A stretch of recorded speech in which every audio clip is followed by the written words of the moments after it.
Alright, so this is going to be my July wrap up. I was trying to record it on a camera, but my battery died.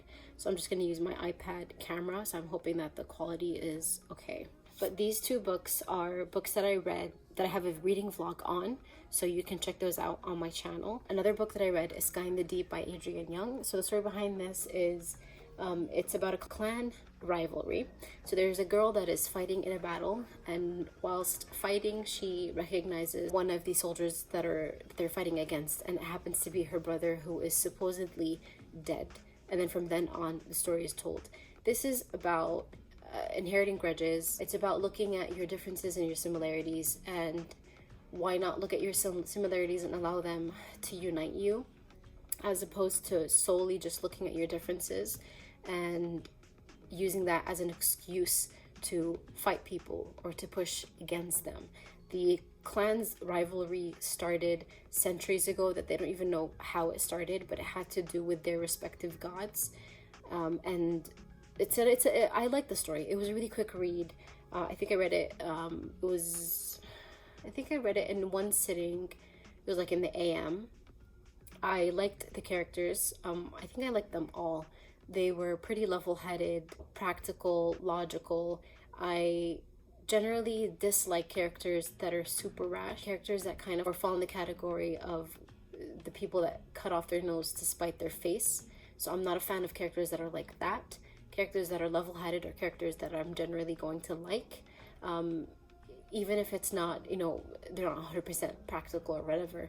I know there has to be a flaw, but they're kind of headed that way, or at least they see the value in thinking that way and being level-headed. So this is something that I really, really enjoyed. I also read Toni Morrison's The Bluest Eye. This is my first book by Toni Morrison. The story behind this is you're looking at, I think you would call it like vignettes. So looking into different people, or reading about different people, and then their stories are kind of intertwined in the end.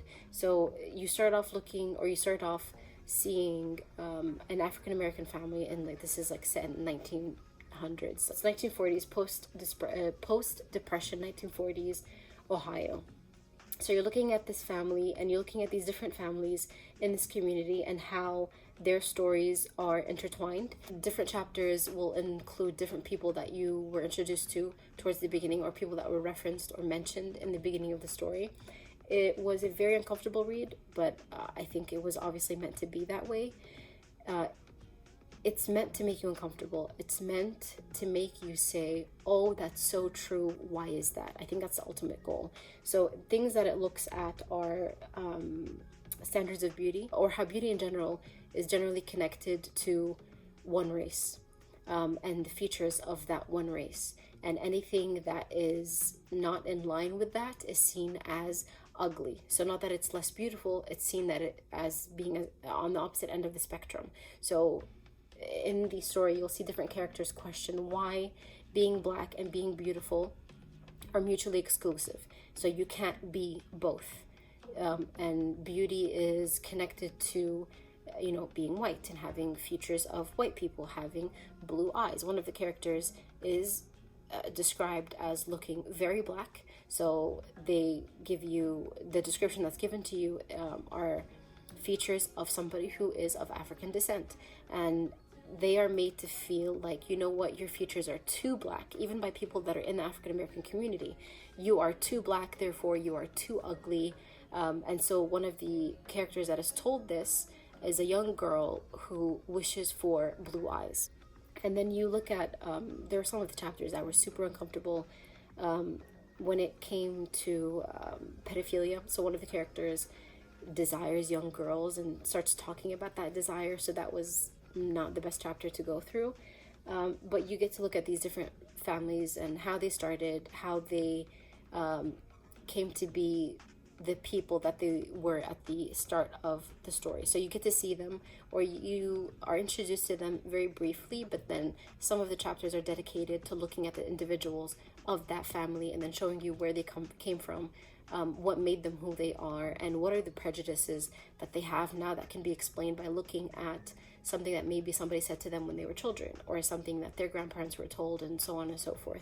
So you get to see not just the racism in, of white against black, but racism and prejudices that are held within the African American community, and how people perpetuate these thoughts about, for example, if you're black, then you can't be beautiful. People perpetuate them within that community, and they're made to feel like they aren't beautiful. So it's about that, unconsciously, how you kind of inherit these thoughts and you pass them on to your children without explicitly saying, maybe, if you're black, you're not beautiful.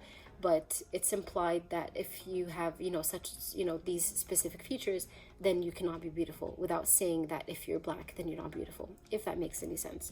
So it was an uncomfortable read. It was a heavy read. There were a lot of observations that were made that were really interesting, about looking at different races, and about how, talking about beauty and whatnot. So it was an interesting read, an uncomfortable read. I would definitely recommend it. It's something that you have to go through and you have to experience. It puts into words different thoughts that people have. Articulating these thoughts is important. The first step of getting to or solving a problem is admitting that there is a problem. So it articulates what that problem is, or at least it attempts to. So this is a read that I would definitely recommend. After that book specifically, I had to pick this one up. So this is a middle grade book. It takes place in the Beauty and the Beast world. It's called Lost in a Book by Jennifer Donnelly. So the story behind this is it tells you about something that happens to Belle way before Beast turns back into a man.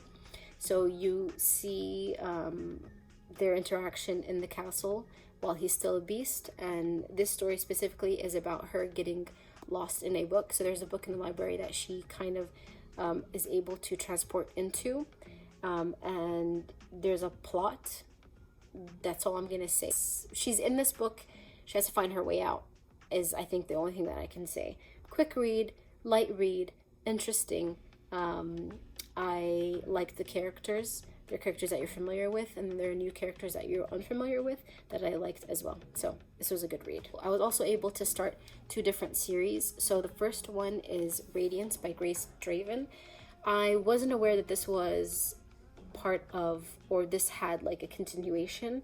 When I bought this book, I remember when I was looking into it, all I knew was that there is a series, but they are companion novels and not meant to be read, or not supposed to be read chronologically. So this is technically the second book in that long series, but this specific book has a continuation. So that third book would be connected to this and would tell you the results of the actions that take place here. So this, I think, it was meant to really focus on the romance. There is some political intrigue involved. There are 2 different races. You have the humans, and then you have this dude. What are they? What is he?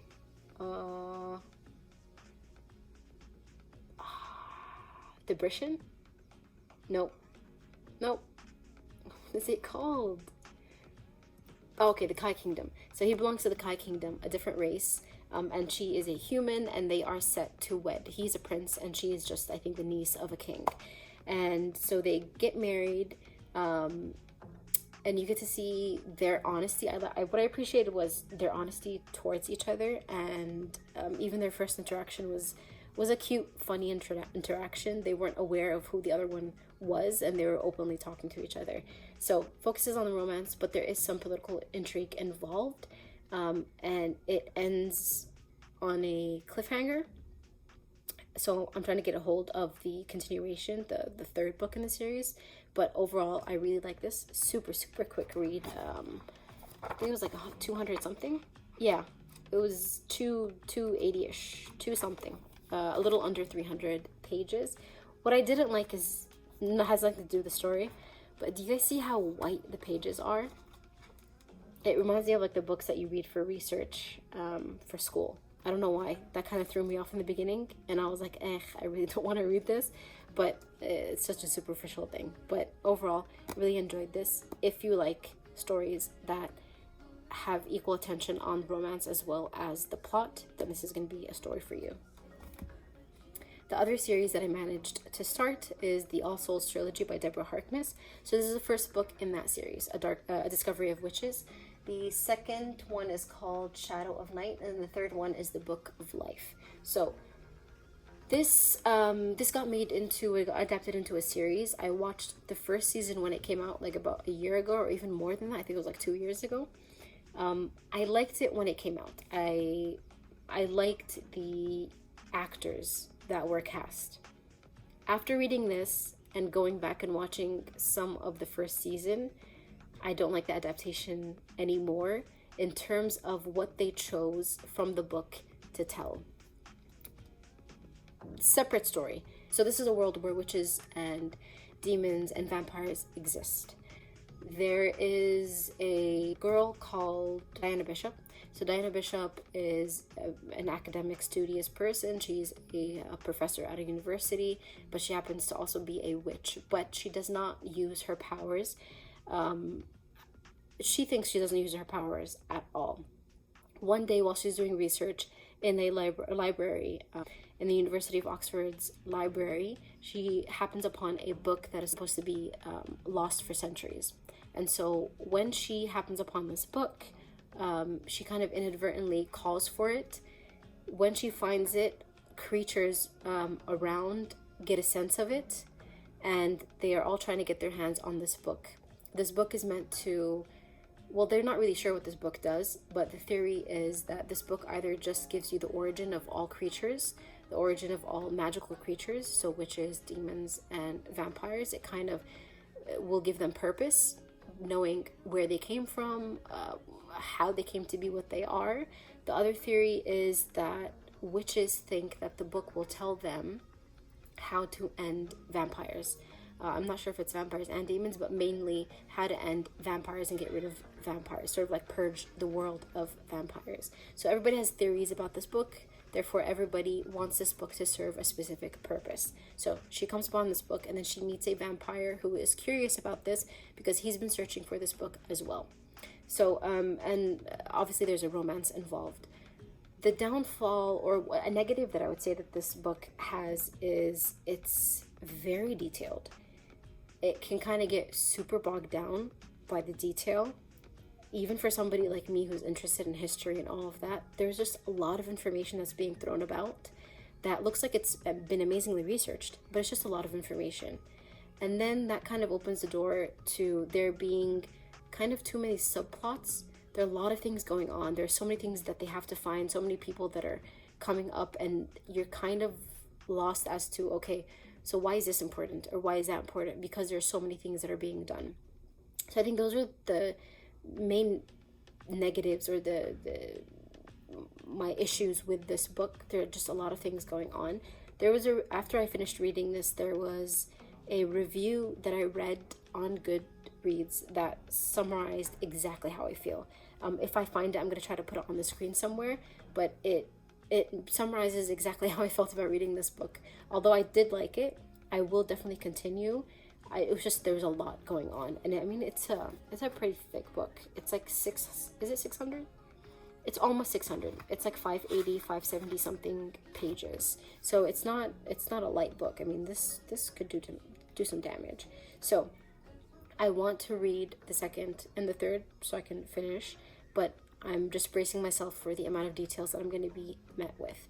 Now, when I read this and I went back and I watched some of the episodes of the first season, it's the only season that's out, I didn't like the direction that they went in, the things that they chose to focus on, and then because this is almost 600 books, you kind of get to see the slow-ish burn. I wouldn't say it's a slow burn, but the slow-ish burn of romance.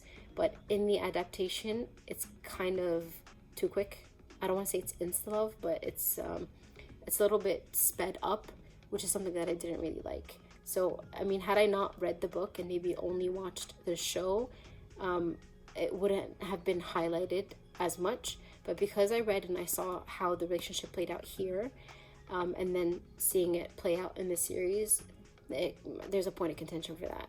So this, I believe, is the last book. Is it? Yeah. So I read a total of 7 books. The general goal is to read a minimum of 10 books per month. So this month I was only able to read 7. It just happened to be a slow month. But I'm going to try to meet that goal for August, especially since the academic year is going to start and I'm going to have to go back to teaching. So I don't know how I'm going to fare well with keeping or meeting that goal. But I mean, fingers crossed that I'm going to be able to read the minimum of 10 books that I want to set out for myself. But in terms of reading goal for the year, when I got back into reading in April, I set the goal of 50 on my Goodreads challenges. I'm at 45, so I'm doing good. We're fine with the goal. But I do want to continue reading as much as I can. So that was my July wrap up. The next video that I want to make, I hopefully want to do another haul video for the books that have started to come in now that things are opening up again. So I have a lot of orders that are finally making their way to me. I mean, there's a book that came today that's supposedly lost, so I mean, that's good.